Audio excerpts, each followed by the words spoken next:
toutes les actions, tous les actes que pose M. Sassou Nguesso, c'est en déconnexion avec la réalité du peuple, avec le sort du peuple. M. Sassou n'a rien, n'a pas de souci pour le peuple. Ce qui compte, c'est sa personne et l'extérieur. Au point qu'aujourd'hui, au Congo, quand on parle des riches, après M. Sassou Nguesso et sa famille, vient l'étranger. Voyez. Après M. Sassou Nguesso vient l'étranger. Au milieu, les Congolais sont traités comme des esclaves. Et ne soyez pas étonnés qu'un jour, après son départ, M. Sassou Nguesso nous laisse un étranger à la tête du pays. Moi, je dis simplement qu'au peuple de garder l'espoir. Dieu est en train de travailler fort au Congo. Fort et très fort. C'est comme le Congo aujourd'hui est l'exemple d'un arbre dont les membres sont déjà mûrs. Tout est mûr et tombe même. Il ne reste qu'au peuple de ramasser. Il ne reste qu'au peuple de ramasser. Mais rassurez-vous, M. Perrin, le jour que ce peuple-là va se lever, les maisons de ces dignitaires-là seront même déracinées jusqu'à la fondation. Il y a des gens qui vont transporter les maisons des dignitaires pour aller les planter dans leur parcelle. Retenez ça. Tellement la misère est telle que, la colère du peuple est telle que.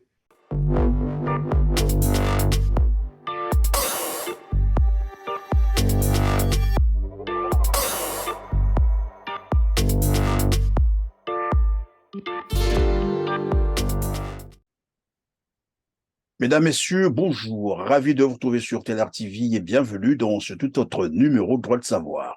Avec moi sur ce plateau, Monsieur l'abbé Brice Ruffieux Bawamio. Bonjour Monsieur l'abbé, merci d'avoir accepté notre invitation. Bonjour Monsieur Perrin, c'est toujours un grand plaisir de répondre à votre invitation. Merci. Je vous en prie, Monsieur l'abbé, merci de votre disponibilité. Alors, nous allons échanger sur la portée du discours du pape François, discours prononcé à Kinshasa en RDC où il était en visite de 4 jours. J'espère que vous l'avez suivi. Après avoir donc admiré ce petit paradis sur terre qu'il a comparé d'ailleurs avec un diamant, le pape s'est finalement indigné du paradoxe entre ce petit paradis et la réalité socio-économique vécue par le peuple, non seulement de la RDC, donc du Congo, mais aussi de toute l'Afrique. Alors, quelle lecture peut-on faire de ce discours, mais surtout, quelles leçons tirer? Merci infiniment, M. Perrin. D'abord, avant d'entrer dans le fond du discours, retraçons d'abord le contour du voyage du pape. Le voyage ou ce voyage du pape en RDC s'inscrit dans la perspective de ses activités pastorales pour apporter consolation au peuple qui souffre généralement. Et c'est la mission justement depuis des siècles que se sont donnés les papes. Partout où les peuples souffrent, le pape toujours effectue des voyages, lui-même des voyages physiques, pour apporter son message de consolation, de réconfort à ce peuple-là. Mais revenons maintenant au discours. D'abord, il faut comprendre le background, c'est-à-dire que ce qui fait le pape. D'abord, c'est un pape latino, un pape qui vient de l'Amérique latine. Et nous connaissons bien pendant des années, depuis des années 60, 180, cette partie de la Terre où le continent latino a connu des régimes atroces. Et donc, il a vécu ces régimes-là en chair. Il a vu comment ça se passait. Donc, il n'est pas, quand il vient à Kinshasa et quand il voit ce qui se passe en RDC, ça ne l'étonne pas. Il n'est pas étranger parce qu'il a vécu ça dans sa chair. Et étant évêque, il a aussi eu des prêtres qui ont été arrêtés, enfermés, justement, par des dictatures de cette époque-là. Et donc, c'est un pape affligé, un pape blessé, un pape qui n'est pas étranger au sort de l'Afrique, en fait, des pays africains, ou notamment de la RDC, ce que vit la RDC aujourd'hui, parce que la RDC, disons-le, est victime, comme vient de le souligner en substance, de ses richesses. Victime, justement, des pays occidentaux, des grandes puissances qui l'oppressent et l'oppriment au quotidien. Mais parlons du message en tant que tel. Le pape, en parlant, ne s'est pas seulement adressé aux Congolais de la RDC. Lorsque un pape parle, il ne s'adresse pas seulement à un peuple particulier, il s'adresse à tout peuple qui partage le même sort que le peuple qu'il visite. Vous comprenez? Et dans le cas échéant, le pape, en parlant de la RDC, a aussi parlé du nom de Congolais. C'est-à-dire tous les pays africains sont concernés par le message du pape, parce que ce que vit la RDC, c'est beaucoup de pays en Afrique vivent le même sort. Et revenons parlant de nous-mêmes, nous partageons les mêmes valeurs, les mêmes cultures, nous partageons beaucoup, les mêmes langues, les mêmes hommes, les mêmes femmes avec la RDC. Nous partageons beaucoup de valeurs ensemble. Et donc, ce message-là nous concerne directement quand le pape s'adresse à la RDC, aux dirigeants de la RDC ou aux dirigeants religieux, aux prêtres de la RDC, c'est aussi Oui, évidemment, monsieur l'abbé, puisque vous en parlez, juste pour une précision, parlons bien entendu de ce qui empêche évidemment l'Afrique de décoller, parce qu'il a parlé de la RDC et il a beaucoup insisté aussi sur l'Afrique. Il dit que l'Afrique souffre encore des diverses formes d'exploitation. Après le colonialisme politique, a-t-il dit, un colonialisme économique tout aussi asservissant s'est déchaîné. Évidemment, lorsqu'on parle du colonialisme économique au Congo-Brazzaville, c'est bien illustré, on voit bien comment ça se passe. Toutes les ressources économiques, j'allais dire, tout l'argent, par exemple, du bois, du pétrole, est pillé par Denis Sassou Nguesso et sa bande. Ce n'est pas moi qui le dis, ce sont les révélations faites dernièrement par le quotidien français Libé, que Denis Sassou Nguesso serait à la tête d'une bande mafieuse qui détourne l'argent du pétrole congolais. Et de ce colonialisme, je crois, de ce colonialisme que le pape fait allusion, parce que ce colonialisme est animé par un certain nombre de responsables, s'il faut les dire comme ça entre guillemets, ces hommes qu'on a imposés à la tête des pays africains. Et donc, c'est un message, comme vous l'avez dit tout à l'heure, qui concerne aussi l'Afrique, mais aussi le Congo-Brazzaville. Mais, M. Perrin, lorsque vous parlez de Sassou Nguesso, mais Sassou Nguesso, c'est quelqu'un qui ne doit rien, absolument rien, aux Congolais. Dans sa tête, dans sa psychologie, c'est un individu qui ne doit absolument, il fonctionne comme ça, il ne doit absolument rien aux Congolais. Pour lui, il doit son pouvoir à l'extérieur. C'est l'Occident qui l'a ramené au pouvoir, même dans le premier mandat. C'est l'Occident qui l'a imposé. On connaît que Sassou Nguesso a travaillé pendant longtemps dans les réseaux FOCAR. Donc, il a été coopté par FOCAR. Et c'est lui qui l'a imposé subtilement. C'est depuis, Sassou n'a pas commencé la politique en 79. Sassou a commencé la politique dès l'instant que le président Youlou l'a envoyé à l'extérieur pour étudier faire des études militaires. Donc, c'est là qu'il a été coopté. Donc c'est un animateur, c'est un des animateurs du colonialisme économique. Mais bien sûr, et quand il prend le pouvoir, la première personne à servir, ce n'est pas le peuple congolais, c'est l'extérieur qu'il faut servir. Après l'extérieur, c'est lui-même et sa famille. Voilà pourquoi toutes les actions, tous les actes que pose M. Sassou Nguesso, c'est en déconnexion avec la réalité du peuple, avec le sort du peuple. M. Sassou n'a rien, n'a pas de souci pour le peuple. Ce qui compte, c'est sa personne et l'extérieur. Au point qu'aujourd'hui, au Congo, quand on parle des riches, après M. Sassou Nguesso et sa famille, vient l'étranger. Voyez. Après M. Sassou Nguesso vient l'étranger. Au milieu, les Congolais sont traités comme des esclaves. Et ne soyez pas étonnés qu'un jour, après son départ, M. Sassou Nguesso nous laisse un étranger à la tête du pays. Son comportement reflète bien même ses actions. Aujourd'hui, quand on parle de la vente des terres, un président, un chef de l'État patriotique, ne peut jamais poser un acte pareil, vendre les terres du Congo aux étrangers. On parle des terres aux Rwandais, mais il y a des terres qu'on a vendues aux Sud-Africains. Il y a des terres qu'on a vendues aux Chinois. Regardez les ravages que causent les Chinois à Kélé, par exemple, pour ne pas aller loin, la région de Kélé, où ils exploitent de façon anarchique l'or, en utilisant même des produits chimiques qui détruisent la forêt, les eaux et la terre. Et dans l'insouciance et dans l'indifférence totale du gouvernement. Oui. C'est pour autant dire que M. Sassou ne se soucie pas des Congolais. Après, lui, M. Sassou, il dit qu'après lui, c'est l'étranger. Voilà pourquoi je vous ai dit tout à l'heure, ne soyons pas surpris qu'il nous laisse un étranger à la tête du pays. Et donc, quand on parle toujours dans la logique de détruire tout au passage, c'est ça. de détruire tout au passage, bien sûr. Il veut tout, mais c'est pas comme, c'est pas maintenant qu'il a commencé à tout détruire. Regardez un peu M. Sassou Nguesso quand il célèbre ses fêtes. Il n'a jamais fait mention de ses prédécesseurs. Il donne l'impression aux Congolais comme si l'histoire du Congo a commencé avec lui.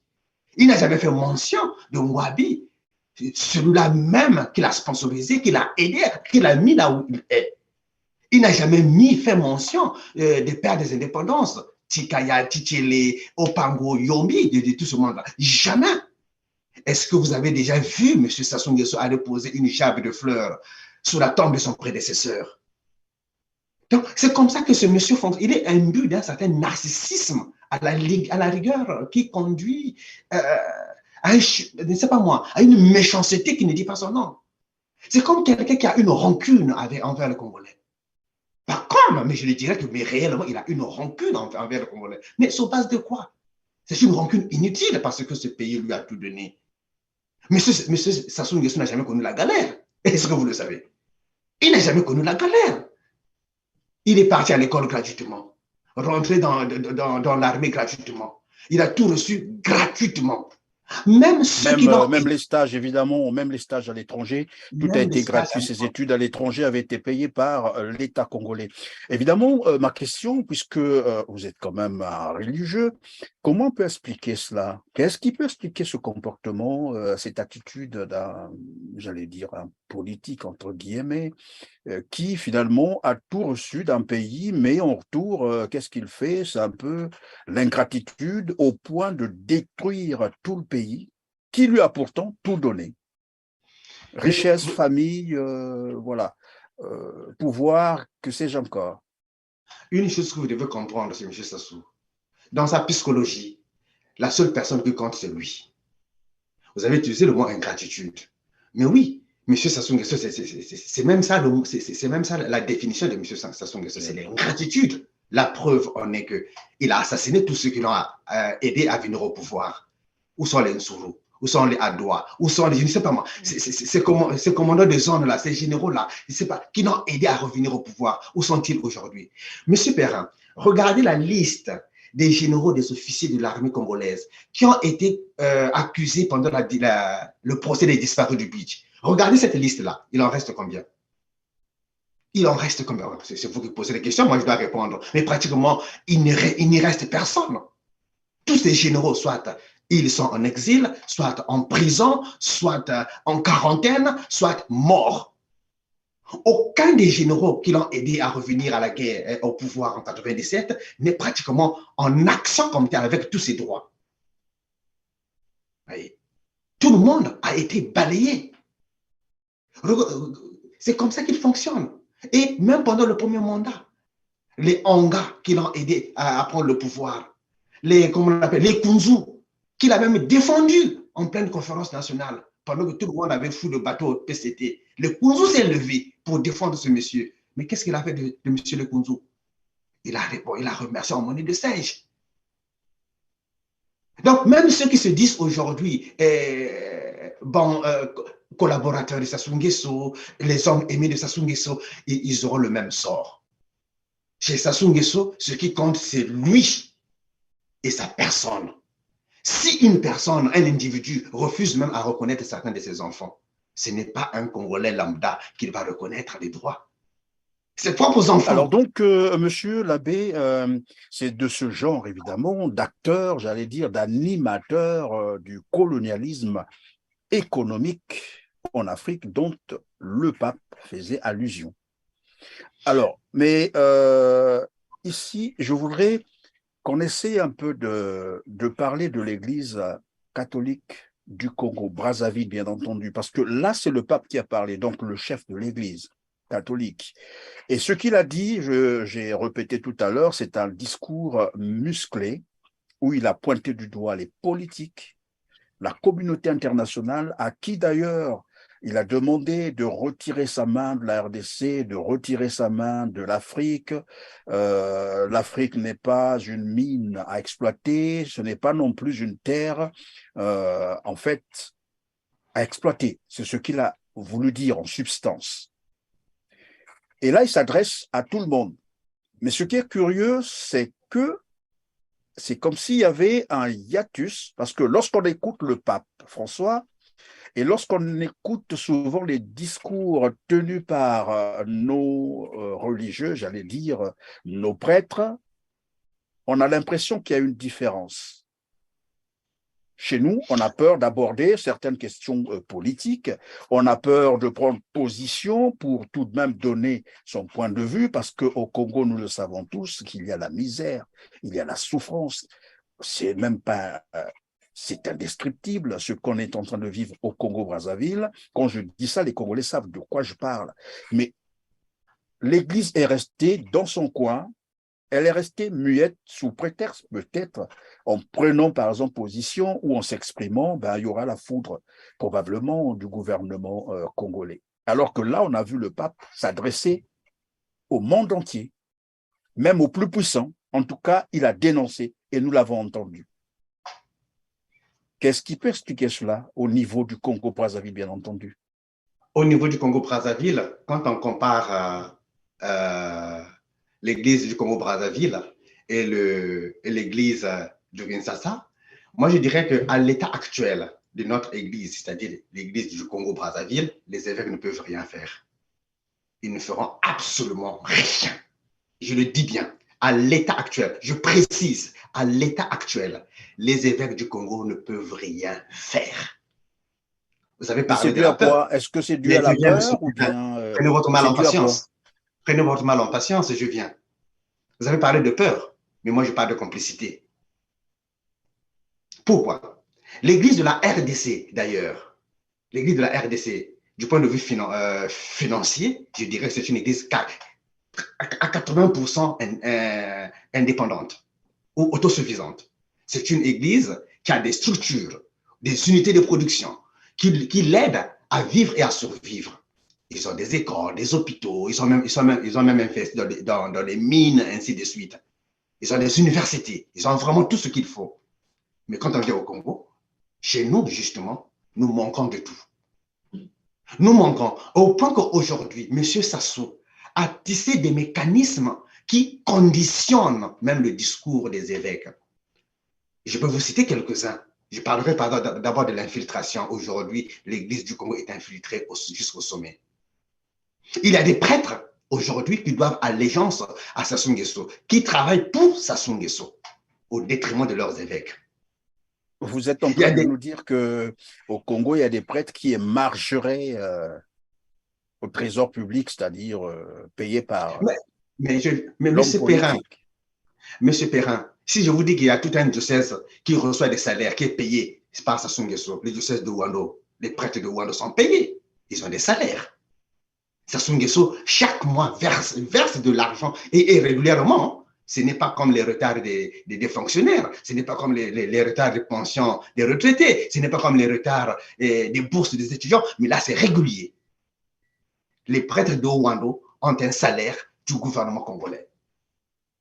Ça, c'est déjà un point. J'ai parlé de l'infiltration. Des prêtres qui doivent allégeance à Sassou Nguesso, qui obéissent plus à Sassou Nguesso qu'à leurs évêques, qui font même des fiches contre leurs évêques. Et là, je vais encore plus loin. J'ai parlé de la dépendance économique. Tout ce que nous entreprenons, surtout tout ce que nous avons construit ces 20 dernières années, c'est le gouvernement qui a investi.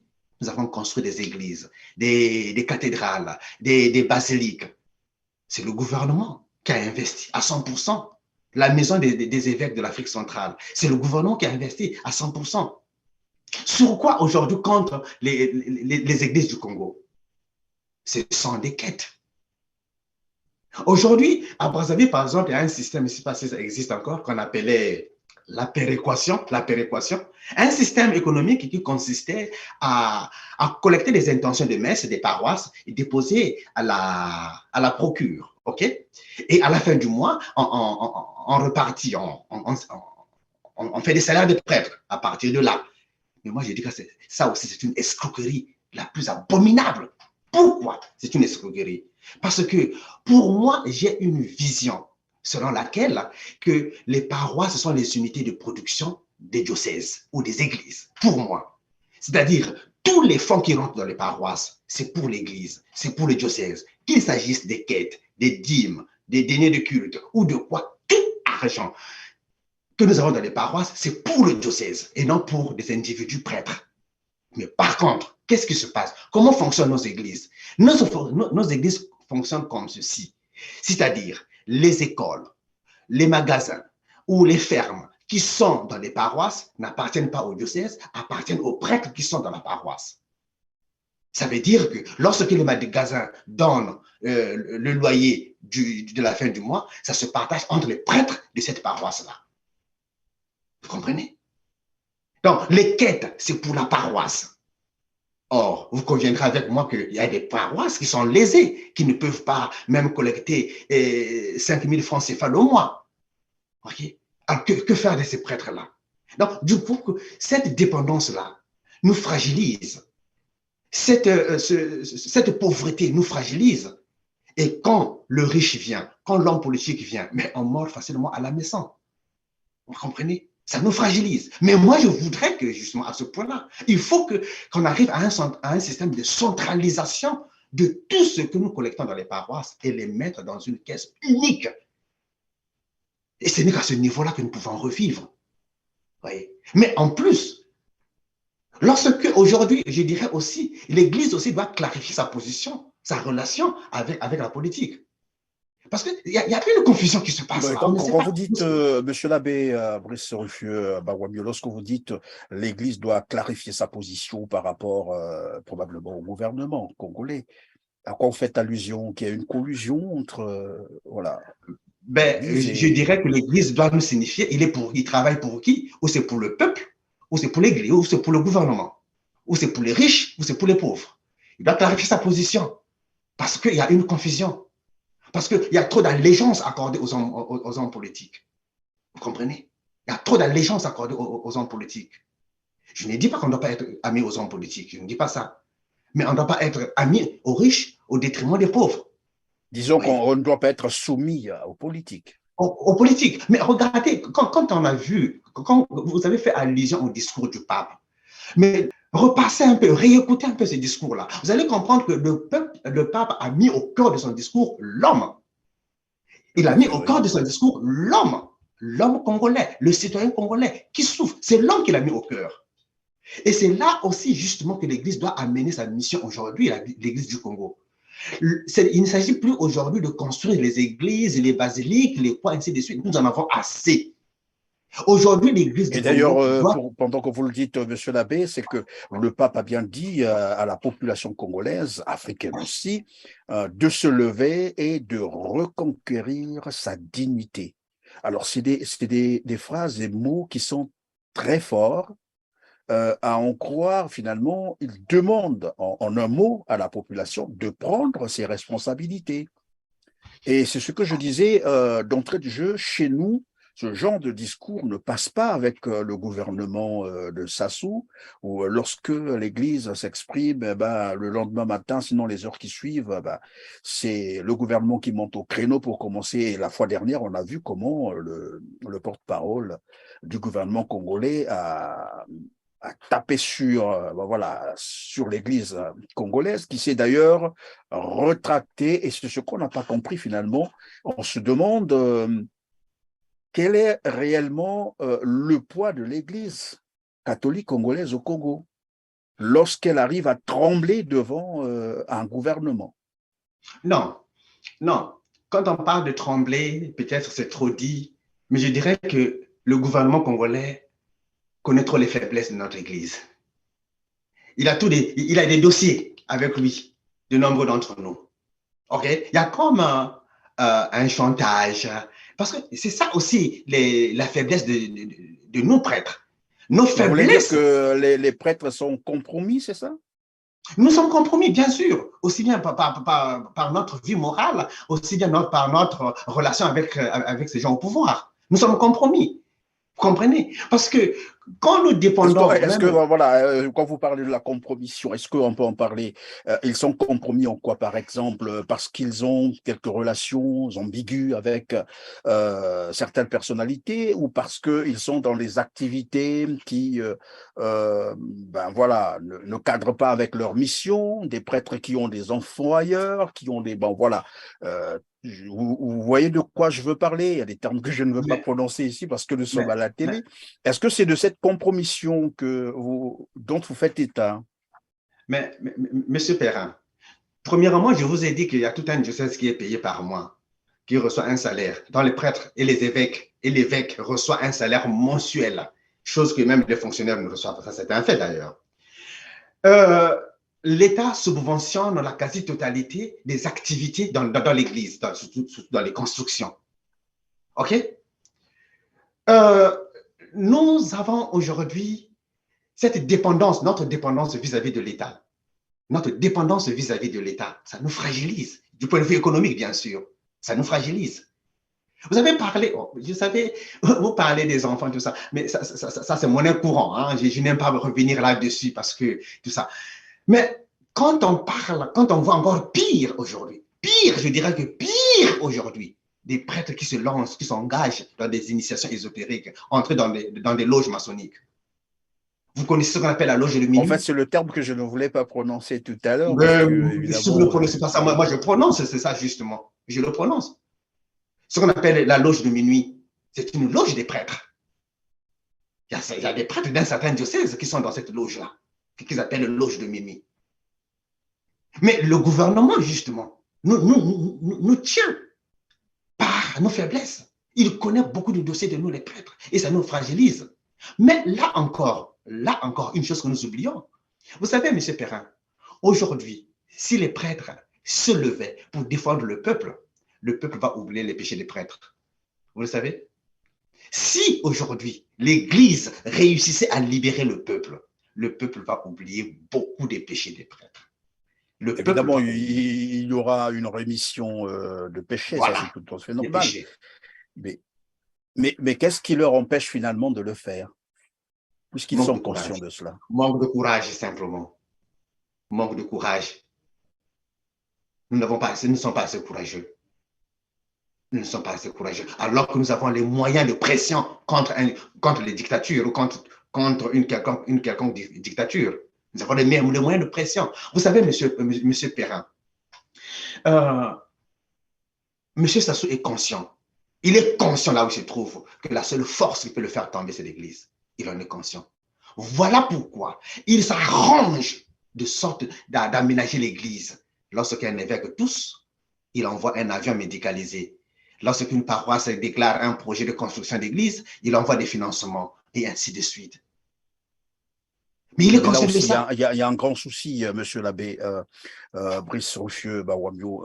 C'est une réalité. Hein. Moi, j'ai déjà vécu ça, j'ai vu comment les églises, peut-être, je dirais toutes les églises finalement, hein, catholiques, protestantes et autres, lorsqu'un politique arrive, durant d'ailleurs du despote Denis Sassou Nguesso, on a vu quand il arrive, par exemple, quand il est reçu en l'église catholique, il est souvent reçu comme un roi. Mais alors un roi qui dépasserait même Jésus, permettez que je le dise comme ça, parce que nous on lit les images, on lit les gestes, d'accord?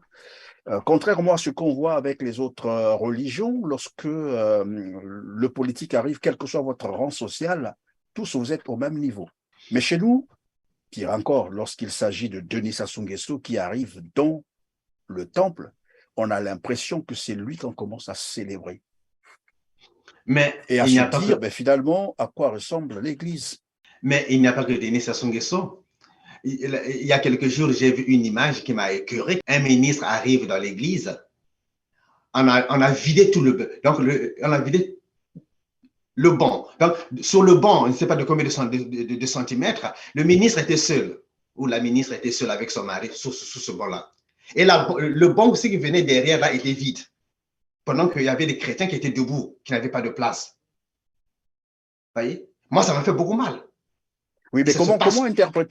comment interpréter ces réalités-là dans l'Église? Mais c'est ce mariage incestueux, moi j'appelle ça un mariage incestueux que je dénonce. Le mariage incestueux entre l'Église et l'État, c'est ça que je dénonce. Voilà pourquoi j'ai dit tout à l'heure que l'Église doit nous définir réellement sa position dans sa relation avec l'État. Parce que ce que nous voyons, c'est une complicité, un mariage, des combines qu'on ne comprend pas. Nous qui sommes dehors, à l'extérieur, que nous ne comprenons pas. Que l'Église définisse sa position par rapport à l'État. Ou si elle veut collaborer, ou si elle veut travailler avec l'État, c'est son langage que nous, mais qu'elle définisse sa position. Mais qu'elle ne joue pas au micmac. Voyez? Et c'est ça qui dérange. Mais est-ce qu'on peut parler là d'un égarement, ou bien c'est fait exprès, ou bien c'est une. Oh, Voilà, c'est fait exprès et c'est un égarement. Ça n'a rien à voir de théologique, ça n'a rien à voir de biblique. Il n'y a rien de biblique là-dedans. Est-ce Voilà. que ça ne fait pas Et là, partie, ça ne fait pas partie de, bien entendu, ce ne sont pas là les conséquences, bien sûr, j'allais dire, de la formation aussi de certains prêtres. Est-ce que ça ça, ne fait pas partie de la formation. Ce sont des improvisations pastorales que j'appelle ça. Ce sont des improvisations. Mais là encore, c'est quelqu'un qui vient et on libère les bons, n'est-ce pas? Mais j'ai même vu des prêtres, vous connaissez ce qu'on appelle le ciboire. Le ciboire, c'est une coupe, la coupe où on met les hosties, ok? On met des hosties. Un ministre vient, c'est pas le prêtre qui lui tend la communion. Le ministre se sert dans le ciboire. Il se sert dans le ciboire. vous êtes Vous de voyez? dire que ça se passe où comme ça au Congo, c'est Ça ça? se passe au Congo-Brazzaville. Qu'est-ce que vous voulez faire quoi? Parce qu'il est ministre. Vous voyez? Et il a droit aussi à la coupe, au calice, c'est-à-dire le vin de messe, bien sûr. Alors que le reste des chrétiens, n'a pas droit au vin de messe. Mais lui, le ministre, parce qu'il est venu, il se sert d'abord dans le ciboire et puis il a droit au calice, au vin de messe. Donc, si j'ai bien compris, en fait, je peux me tromper, hein. Donc, le fait d'être ministre ou responsable politique, ou je ne sais pas, économique, hein, c'est possible aussi. Il y a ceux qui viennent faire des dons, en tous les temps, on le voit. Est-ce que cela définit finalement le degré de la sainteté de la personne, pour dire que, bon, le fait d'être ministre, on est au-dessus des autres chrétiens? Euh, Quand on vient à l'église, il n'y a pas de ministre, il n'y a pas de qui, tous nous sommes au même pied d'égalité. Oui, C'est ça mais qu'il faut comprendre. malheureusement, l'Église catholique n'arrive pas à comprendre ça. Ce sont Enfin, des peut-être qu'elle déviations. comprend, mais n'arrive Ce sont pas des, à ce sont mettre des cela en déviations. pratique. Ce sont des déviations, M. Perrin. Ce sont des déviations pour plaire à l'autre, hein, à la personne Plaire qui à est vraiment l'homme, difficile. alors que la Bible est bien sévère là-dessus. Bien sûr. Pourquoi est-ce que l'Église plairait-elle à l'homme? Voilà. Voilà pourquoi je dis que ce sont des déviations qui n'ont rien à voir, qui n'ont rien de biblique. Qui n'ont rien de biblique. Vous comprenez? Ça n'a rien de biblique. Et moi, j'ai peur que demain qu'on reçoive ces ministres-là à l'hôtel, après le prêtre, à côté du prêtre, c'est le ministre. J'ai peur. On va arriver à ce niveau-là. Ne soyez pas étonnés. Ce sont des déviations. Et de telles Alors, monsieur, déviations, oui, allez-y, je vous en prie. oui, de telles déviations portent c'est-à-dire qui ont subi, c'est le peuple. C'est le peuple qui subit. Et ça témoigne justement le traitement que nous infligeons, même au peuple au quotidien. On s'en fout du sort des peuples. On s'en fout de ce que le peuple vit au quotidien. Voyez? On nous manque aujourd'hui un peu de compassion. Si vraiment on avait de la compassion pour le peuple, notre peuple, je pense que on poserait vraiment des actes, on tiendrait même des discours qui vont dans le sens de la libération de ce peuple-là. Vous savez, M. Perrin, je vais vous dire une chose. Dans l'Église, nous avons enregistré trois types de générations, trois types de prêtres ou de périodes de prêtres. Il y a des prêtres qui sont partis des années 40, voire même avant, ou 30, tout ça, c'était jusqu'à 70. Cette race des prêtres-là étaient des prêtres qui avaient vraiment l'homme, le sens de l'amour de l'Église, le sens de l'amour de l'homme. Après, et c'est cette génération qui a donné même qui a connu des grands sacrifices, hein. On a connu même des martyrs pendant cette période-là, tels que Biayenda, l'abbé Lubadi, et bien d'autres prêtres. Ils ont connu ça parce qu'ils avaient de l'amour pour l'Église et pour le peuple. Et puis est venue une génération des années 80. Cette génération-là, je dirais peut-être plus intello, c'est-à-dire centrée sur l'intelligence. Les abbés Zoubakela, non, les abbés Zoubakela, c'est 70. Les abbés Joachim, Babingui, Olivier Massam, tout ce monde. Ce sont des intellos, par exemple. Et puis, la génération la plus désastreuse qui nous pose des problèmes aujourd'hui, c'est la génération 90. C'est une génération cupide.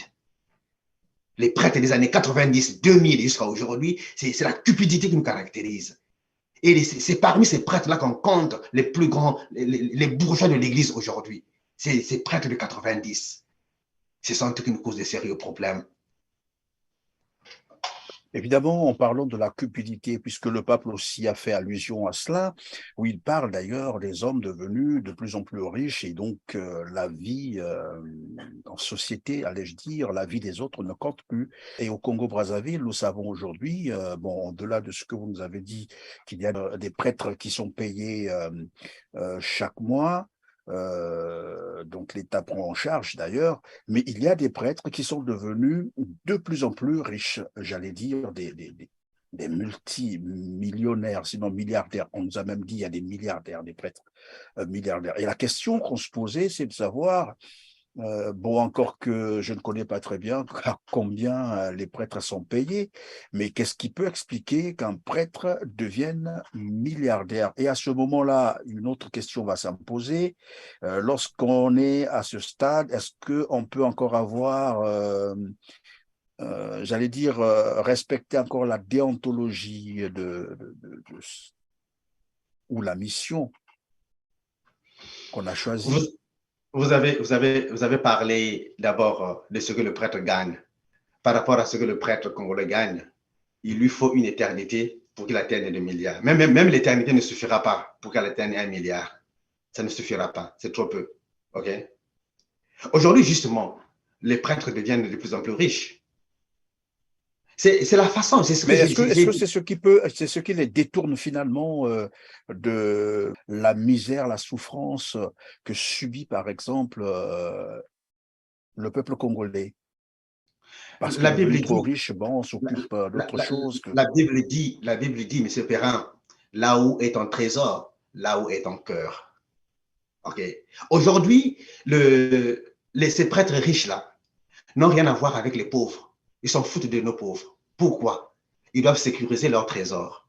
Ils doivent sécuriser leur trésor. Et donc, ils doivent collaborer avec ceux qui ont le même standing de vie avec eux. Pour sécuriser leur fortune, pour sécuriser leurs biens, leur patrimoine immobilier ou quoi, qu'ils ont acquis, ils doivent collaborer, travailler avec ceux qui ont le pouvoir. Ça va de soi. Et c'est ça qui nous handicape aujourd'hui. Au point que ces prêtres n'ont plus le cœur au sacerdoce. La soutane devient une simple apparence. Les célébrations de messe deviennent une simple formalité. Au point que lorsque le prêtre renvoie la foule, il sort dans sa voiture pour ses affaires. Même le temps de recevoir les chrétiens, les écouter, ils n'en ont plus. Cette compassion pastorale, nous n'en avons plus. Ce qui compte, c'est l'argent. C'est la course à l'argent. On doit vite s'enrichir, maintenir son standing de vie. Et tout ça, qui paye? C'est le peuple qui en pâtit. Nous ne prenons plus soin du peuple. Le peuple souffre. Le peuple souffre beaucoup. Il veut quand même venir au prêtre pour l'écouter. Même si le prêtre ne lui donne rien, ne fût-ce que l'écoute est indispensable. C'est indispensable. Oui. Voilà pourquoi nombreux d'entre ces chrétiens ou parmi ce peuple, justement, recourent à d'autres voies pour se soulager. Aux fétiches, aux nganga, tout ce monde-là pour qu'ils soient écoutés. Mais nous n'avons plus ce temps-là. C'est très dangereux, M. Perrin, lorsqu'un prêtre devient très riche. C'est très dangereux pour un prêtre de devenir très riche. Et quand un prêtre aussi devient très riche, même l'autorité de son évêque ne pèse plus devant lui. Et nous avons institué… C'est bien le cas de ce qui se passe au Congo, finalement. Parce qu'il y a des prêtres tout forts. Je ne veux pas citer leur nom ici. Il y a des prêtres tout forts. Il y a des prêtres tout forts. Qu'est-ce qui les rend forts? c'est leur fortune. Qu'est-ce qui les rend forts? C'est leur carnet d'adresse politique. C'est ça qui les rend forts. Au point que ces prêtres-là n'écoutent même plus la voix de leurs évêques. Ça ne pèse plus. La voix des évêques ne pèse plus devant ces prêtres-là. Ils s'en foutent, ils s'en moquent. Et c'est là où nous sommes aujourd'hui. Il y a beaucoup d'évêques aujourd'hui dont l'autorité est fragilisée. Fragilisée. Il y a des prêtres qui sont plus puissants dans leur diocèse que leurs évêques. Alors, Je dis bien. Face à toutes ces réalités, Monsieur l'abbé, j'ai envie de vous poser la question, que doit faire l'Église finalement pour essayer de Non, restaurer? Il faut qu'on ait des évêques courageux. Vous comprenez? Il faut qu'on ait des évêques courageux. Il faut qu'on ait des évêques qui comprennent, qui connaissent bien ce que c'est qu'un évêque. Il faut qu'on ait des évêques imbus de leur autorité, parce qu'il y a trop de déviance aujourd'hui. Le problème, c'est l'évêque. C'est l'évêque. Mais quand l'évêque n'est pas conscient de son pouvoir, quand un évêque se fait même payer par un prêtre, tu te laisses payer par un prêtre. C'est le prêtre qui te gère. Chaque mois, le prêtre t'envoie une enveloppe pour ton vin à table, pour ton carburant. Mais tu te fragilises. Les évêques doivent avoir de l'autorité, doivent connaître leur mission en tant qu'évêque. Même si le prêtre est riche, il a la Banque mondiale avec lui. Si un évêque est conscient de son autorité, ce prêtre-là ne fera absolument rien. Parce que l'évêque a tous les mécanismes. Est-ce que ça veut dire, Monsieur l'abbé, est-ce que ça veut dire que les prêtres, comme vous êtes en train de le dire, eux-mêmes ne croient plus en Dieu, c'est ça? Parce que finalement, un prêtre, c'est quelqu'un qui devrait vivre à l'exemple de Jésus-Christ, quitte à se sacrifier pour une population donnée. Mais là, lorsque je vous suis, on a l'impression que, bon, finalement, comme vous l'avez dit, on est prêtre, il n'y a que la soutane qui est restée, mais on n'a plus la notoriété, on n'a plus cette influence que devait avoir un prêtre, combien il n'est pas riche, c'est-à-dire ce courage manque aujourd'hui. Ce sont des prêtres. Ils aiment bien leur sacerdoce. Vous savez pourquoi? Le sacerdoce, pour eux, c'est un laisser-passer pour sortir leurs marchandises au port. Vous comprenez? Le prêtre, il est prêtre. Ça lui sert, c'est un titre. Il a besoin de ce titre-là pour sortir sa marchandise au port, pour traverser les frontières des douanes sans payer. Ça lui sert justement. Donc, il a besoin de ce titre-là. C'est dans ce sens-là qu'il faut comprendre. Donc, Oui, le sacerdoce aujourd'hui n'est plus un service à autrui, mais c'est un service de soi. Je deviens prêtre pour que je devienne ceci. Ce n'est plus un sacrifice, le sacerdoce aujourd'hui. Oui, mais dans tout ce système-là, Monsieur l'abbé, dans tout ce système-là, il y a quand même des prêtres qui essaient, comme bien difficilement, de préserver tout de même leur intégrité. Cela existe. Mais, comme vous l'avez expliqué, il y a ceux qui prennent un peu le dessus et qui tentent de marcher sur les autres. Alors, ces prêtres-là, que doivent-ils faire? Lesquels? Parce que finalement, lorsqu'on a une tomate pourrie, comme on le dit, hein, dans un panier de tomates, elle finit par affecter les autres. Comment ces prêtres qui tentent encore de se maintenir, de préserver leur dignité, leur intégrité, comment devraient-ils faire? Ils n'ont rien à dans un faire. tel système? Non, ils n'ont rien à faire. Les prêtres qui vivent intègrement, loyalement leur sacerdoce n'ont rien à faire. Sinon que vivre, rester tel qu'ils sont. Vous comprenez, monsieur Perrin? Aujourd'hui, le monde est dirigé par l'argent. C'est celui qui a l'argent qui commande. Mais, retenez une chose, dans l'Église, à la fin, vous êtes ridiculisé. L'histoire, la nature, Dieu vous rattrape dans l'histoire, dans l'Église. Vous avez beaucoup d'argent dans l'Église. À la fin, c'est Dieu qui aura le dernier mot sur vous. Leur argent là ne servira à rien. Ne servira à rien. Parce que n'oubliez pas que Dieu est là. Dieu existe. Il regarde, il voit. Le temps qu'il leur donne, ce n'est pas un mérite de leur part. C'est un temps qu'il leur donne à la conversion. Ce sont des prêtres à la fin qui payent ça. Ils vont le payer. Rassurez-vous, monsieur Perrin, je vous le dis. Oui, mais Donnez-moi, comment ils vont le donnez-leur. payer? Mais c'est ça, monsieur l'abbé, comment ils vont le payer? Est-ce que une fois qu'ils sont partis, c'est-à-dire qu'ils sont décédés, qu'ils iront payer ça? Je ne sais pas comment ça se passe. Bah, là où on va choisir aller, soit on va vous envoyer en enfer ou au paradis. Est-ce que c'est là-bas ou Non, bien non, non, non, non, non. sur terre? Parce que tant que ça ne se passe pas sur terre, les gens ont l'impression, ben écoutez, tout se passe parce que ceux qui voient, ce sont les populations. Ce sont des chrétiens qui voient et comment ces prêtres vivent, comment ils se comportent. Mais après, quand ils vont décéder, personne ne saura ce qui se passe au-delà. Non, non, Or, monsieur Perrin. le meilleur exemple, c'est ce que l'on vit, c'est ce que l'on voit. Non, monsieur Perrin, moi, je ne parle pas de la mort. Moi, je ne parle pas de la vie d'outre-tombe. Je ne parle pas de l'au-delà. Je parle de la terre. Je parle de la terre. Je vous dis que ces prêtres qui se disent riches, milliardaires, seront rattrapés. Dieu est là. Dieu regarde. Voilà pourquoi j'ai dit que les prêtres intègres, qui vivent loyalement et intègrement leur sacerdoce, prennent leur mal en patience. Parce que, monsieur Perrin, parce que l'argent qu'ils ont là, ils ont travaillé pendant combien d'années pour avoir ces milliards-là? C'est la question qu'on se pose. Comment ils ont fait? Ils sont dans quel réseau pour collecter cet argent, cette fortune en un temps record? Vous voyez?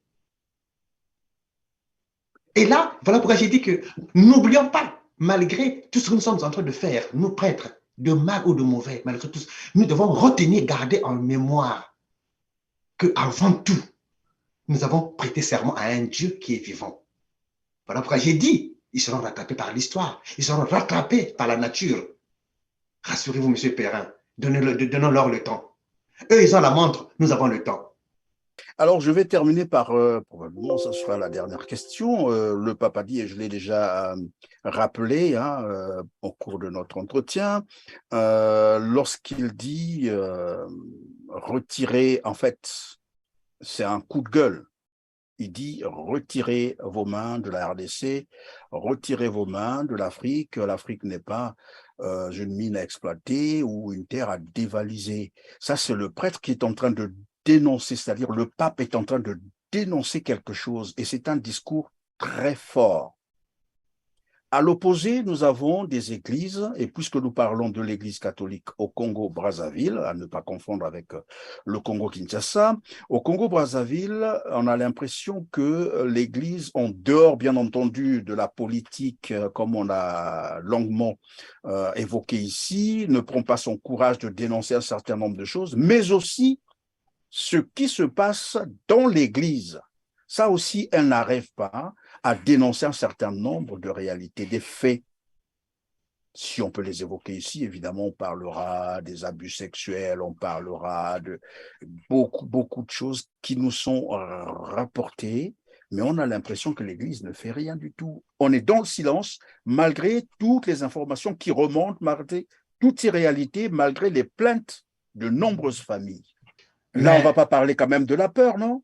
Ça se non, passe dans non, l'Église. on va parler de la peur, monsieur Perrin.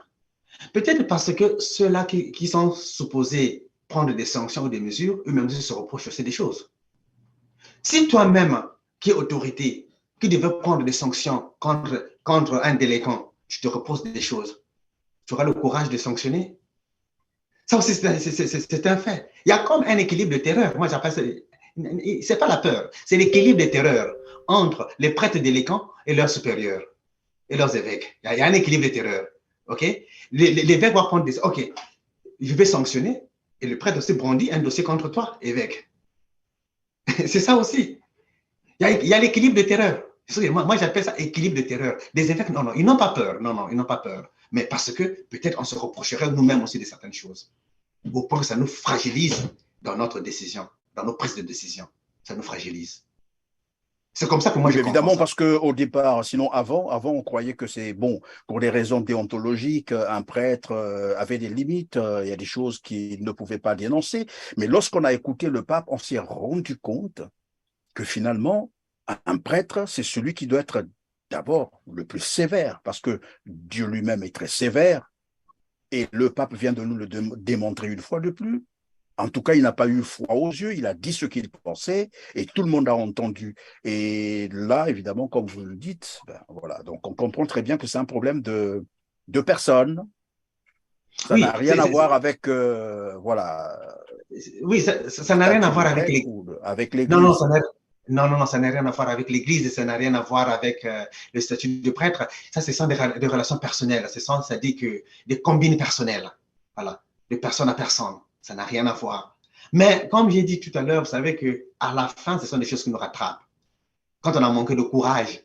Voilà pourquoi j'ai dit que, quels que soient les péchés d'un évêque, quel que soit, je dis bien, quels que soient les péchés d'un évêque, il doit toujours garder son autorité d'évêque, quels que soient ses péchés, quelles que soient ses limites, quelles que soient ses imperfections, même si c'est un criminel qu'on a attrapé la main dans le sac en train d'étrangler quelqu'un, il doit garder toujours son autorité d'évêque pour le bien-être de l'Église, pour le bien-être de la communauté. Voilà.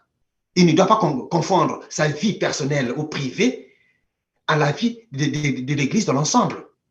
Que tes péchés à toi ne portent pas préjudice au bon fonctionnement de l'Église. C'est ça le problème. Lorsque on veut transposer ces péchés personnels sur la vie du grand ensemble, de l'Église en général, mais tout est bloqué, la machine est bloquée. La machine est bloquée. Voilà pourquoi j'ai dit que si aujourd'hui l'Église du Congo souffre et qu'on note des débordements, quelquefois, c'est par manque d'autorité des évêques. Les évêques doivent prendre leurs responsabilités en tant qu'évêques pour le bien-être de la communauté. Parce que l'évêque ne doit pas seulement travailler pour les prêtres. L'évêque doit travailler surtout et avant tout pour les laïcs, pour les fidèles. Ça, c'est indispensable. Il est berger, non pas seulement des prêtres, des religieuses. Il est berger surtout des laïcs. Ce sont eux qui ont plus besoin de lui. Oui, les prêtres aussi ont besoin de Alors l'évêque. évidemment, donc vous dites, monsieur l'abbé, le prêtre doit travailler avant tout pour les laïcs. Et c'est ça sa première mission d'ailleurs. Et nous avons vu, nous avons entendu, je reviens toujours sur le discours du pape François, comment il a dit les mots et ce qu'il fallait dire, chaque mot compte, les mots en leur sens. Et je sais que le pape n'utilise pas n'importe quel mot. Quand il a utilisé un mot, il sait, il connaît le sens de ce mot. Et il a dit ce qu'il fallait dire, tout le monde l'a entendu. D'ailleurs, c'est un discours qui a été beaucoup apprécié Allez. dans le monde. Hein, les gens saluaient ce discours. Alors, s'il vous était donné la possibilité, je dis bien s'il vous était donné, vous n'êtes peut-être pas à évêque au Congo, donc, mais s'il vous était donné, par exemple, la possibilité de vous adresser à la population congolaise, vous, en tant que religieux, face à toutes les réalités que vivent aujourd'hui les Congolais, la misère, la pauvreté, bon, est-ce qu'on va tout citer? Pas d'électricité, disons que l'électricité n'est pas stable, pas d'eau potable, la vie est chère, mais alors tout est au rouge, tous les indicateurs sont au rouge.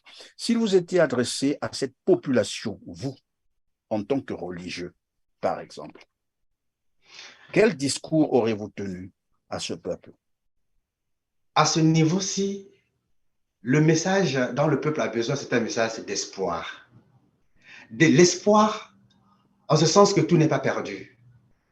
Et faire comprendre à ce peuple que Dieu est en action au Congo.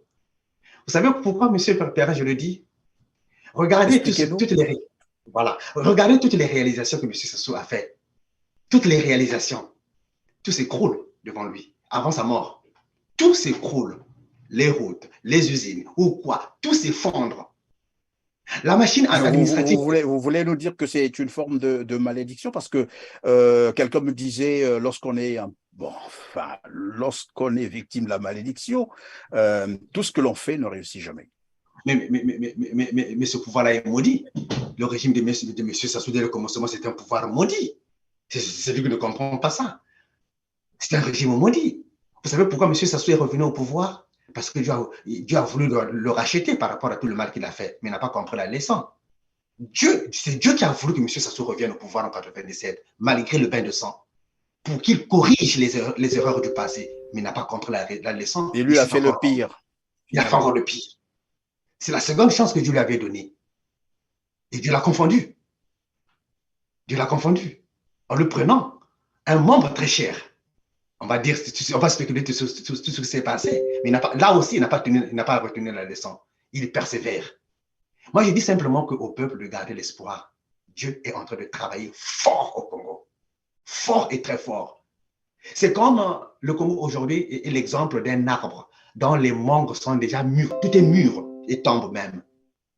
Il ne reste qu'au peuple de ramasser. Il ne reste qu'au peuple de ramasser. Mais rassurez-vous, M. Perrin, le jour que ce peuple-là va se lever, les maisons de ces dignitaires-là seront même déracinées jusqu'à la fondation. Il y a des gens qui vont transporter les maisons des dignitaires pour aller les planter dans leurs parcelles. Retenez ça. Tellement la misère est telle que, la colère du peuple est telle que rien ne va arrêter. Est-ce que vous pensez que le message du pape aura un écho, par exemple, au Congo-Brazzaville, puisqu'il a demandé évidemment aux populations de se lever, de prendre leurs responsabilités. Est-ce que vous pensez qu'au Congo-Brazzaville, ce message pourra avoir un écho? Je ne sais pas si l'Église pourra transmettre, c'est-à-dire faire le relais du message. Je ne sais pas si ça se passe comme ça. Oui, bien sûr, l'Église peut très bien faire le relais du message du pape, mais il faudrait bien qu'elle le fasse aussi, qu'elle le veuille aussi. OK?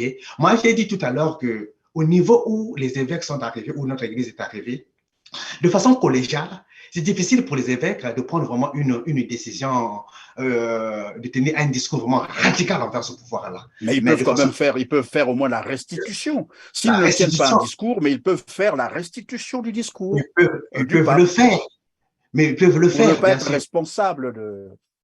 Non, ils peuvent très bien être même responsables, mais je dirais que c'est au niveau individuel. Il faut que les évêques le fassent au niveau individuel. Les évêques peuvent travailler pour le peuple au niveau individuel. Mais s'il faut attendre que tous les évêques aient le même discours, la même attitude vis-à-vis au regard de la souffrance du peuple, ils ne vont pas le faire. Mais de façon individuelle, les évêques peuvent le faire. Ils peuvent le faire de façon individuelle. Donc, qu'est-ce que je veux dire? Je veux dire que les évêques n'attendent pas une décision collective de tout le monde pour aller de l'avant. Que chaque évêque dans son diocèse, connaissant la misère de son peuple, prenne sa responsabilité. Et c'est là que nous allons voir qu'il y aura de l'impact.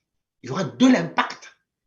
Aujourd'hui, vous savez, monsieur Perrin, les gens donnent trop de pouvoir à M. Sassou, que Sassou tue, c'est le plus fort, ainsi de suite. Hier, si Sassou tuait, il a tué quand même un cardinal, hein. C'est pas n'importe qui, finalement. Mais il n'avait pas d'Internet, il n'avait pas des médias, il n'avait pas des réseaux sociaux, il n'avait pas de tout ça, ainsi de suite, monsieur. Nous sommes à l'ère du numérique. Vous arrêtez un prêtre aujourd'hui, les secondes qui arrivent, ça se répand dans le monde. Vous arrivez à un évêque aujourd'hui, une seconde suffit pour que ça se répande au monde. Vous savez que l'institution la plus puissante de la terre, c'est l'Église. Et le Vatican a des moyens de pression pour demander à M. Sassou de sortir, de libérer ce prêtre-là ou cet évêque-là. Il en a des moyens. Quand le pape parle, tout le monde tremble. Et c'est ça le pouvoir de l'évêque. Le pape va simplement donner un coup de fil au président français. Dis à ton colon là, à ta marionnette du Congo là, de libérer mon prêtre. C'est fini. C'est fini. Si les cardinaux ont été assassinés, c'est parce que, bon, ça se passait dans le four, on ne savait pas ce qui se passait, ainsi de suite. Mais aujourd'hui, c'est fini pour M. Sassou. Regardez même les vidéos aujourd'hui qu'on a reçues pendant les massacres, la guerre de 96, de 2016 dans le pool. Mais ça circulait dans les réseaux. Ça circulait. Et ça leur revenait eux-mêmes aussi au visage. Vous voyez? Mais s'il n'y avait pas des réseaux sociaux, M. Sassou aurait encore causé du carnage dans le pool. Vous voyez? Donc, nous sommes à l'heure du numérique, du réseau social. M. Sassou ne peut plus se permettre n'importe quoi. Lui-même, il en est conscient. Parce qu'il n'est pas maître de son pouvoir lui-même. Il doit ce pouvoir-là à l'étranger. Il suffit que l'étranger claque du doigt pour que M. Sassou tombe. Il en est conscient. Voilà pourquoi il se bat d'embellir son image à l'étranger. En faisant des dons ça et là, en construisant des écoles, même à l'étranger, même là où ils n'en ont pas besoin, en donnant des femmes, en distribuant de l'argent aux femmes maliennes qui dansent, tout ça, ainsi de suite. Il veut embellir son image. Donc, M. Sassou, ce n'est plus le Sassou des années 70. Rassurez-vous, M. Perrin, ce n'est plus le Sassou de 80, où il pouvait tuer sans que rien ne lui arrive. Et aujourd'hui même d'ailleurs, les procès qui sont pendants dans les tribunaux contre lui. Mais rassurez-vous, même s'il venait à mourir, son cadavre sera jugé. Ça vous rassurer. Merci beaucoup, monsieur l'abbé Brice Ruffieux Bawamio. Ce que je retiens, c'est que Nous sommes à l'ère du numérique, des réseaux sociaux. Quand le pape parle, le monde tremble. Donc, cela veut dire que, messieurs les prêtres, c'est à vous de prendre donc le relais et il n'y aura plus d'excuses. Il ne faut plus continuer à se cacher derrière son petit doigt. C'est tout ce que moi je retiens de cet entretien qu'on a eu avec monsieur l'abbé Brice Ruffieux. Bawabi. En tout cas, merci d'avoir été avec nous aujourd'hui. Merci, M. Perrin. Je vous en prie. Merci à vous aussi, mesdames, mesdemoiselles et messieurs, qui nous avez encore fait confiance aujourd'hui. Likez et partagez, comme d'habitude, pour nous permettre d'améliorer notre référencement. Et pour ceux qui ne sont pas encore abonnés, faites-le, s'il vous plaît, pour ne pas manquer nos programmes. On se dit au revoir et à très bientôt. Merci. Merci.